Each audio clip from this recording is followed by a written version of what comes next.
ನಮಸ್ತೆ ಚೇಳೂರು ನ್ಯೂಸ್ ಕನ್ನಡಕ್ಕೆ ಸ್ವಾಗತ. ಚೇಳೂರು ಶ್ರೀ ಸತ್ಯಸಾಯಿ ಸೇವಾ ಮಂದಿರದಲ್ಲಿ ಶಿರಡಿ ಸಾಯಿಬಾಬಾರವರ ಚರ ವಿಗ್ರಹ ಪ್ರತಿಷ್ಠಾಪನೆ. ಚೇಳೂರು ಪಟ್ಟಣದಲ್ಲಿರುವ ಶ್ರೀ ಸತ್ಯಸಾಯಿ ಸೇವಾ ಮಂದಿರದಲ್ಲಿ ಶ್ರೀ ಶಿರಡಿ ಸಾಯಿಬಾಬಾರವರ ಚರ ವಿಗ್ರಹ ಶಾಸ್ತ್ರೋಕ್ತವಾಗಿ ಪ್ರತಿಷ್ಠಾಪನೆ ಮಾಡಲಾಯಿತು. ಸೇವಾ ಮಂದಿರದಲ್ಲಿ ವಿವಿಧ ಪೂಜಾ ಕಾರ್ಯಕ್ರಮಗಳು ಹಮ್ಮಿಕೊಂಡಿದ್ದು, ಸಾಯಿಬಾಬಾ ಭಕ್ತರು ಅಪಾರ ಸಂಖ್ಯೆಯಲ್ಲಿ ಭಾಗವಹಿಸಿ ಭಜನೆಯನ್ನು ಮಾಡಿದರು. साई श्री साई जय जय साई ओम साई श्री साई जय जय साई ओम साई श्री साई जय जय साई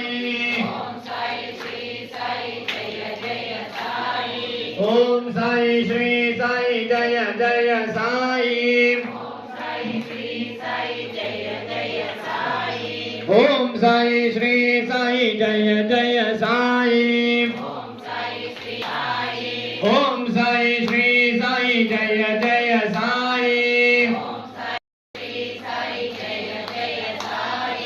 ओम साई श्री साई जय जय साई ओम साई श्री साई जय जय साई ओम साई श्री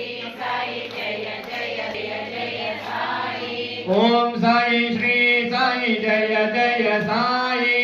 ओम साई श्री साई जय जय साई ओम साई श्री साई जय जय साई ओम साई श्री साई जय जय साई अगसंतं मृदजारविन्दे भवं भवानी सहितं नमामि पूर्णमदः पूर्णमिदं पूर्णात् पूर्णमुदच्यते पूर्णस्य पूर्णमादाय पूर्णमेवावशिष्यति समर्थ सद्साईनाथ महाराज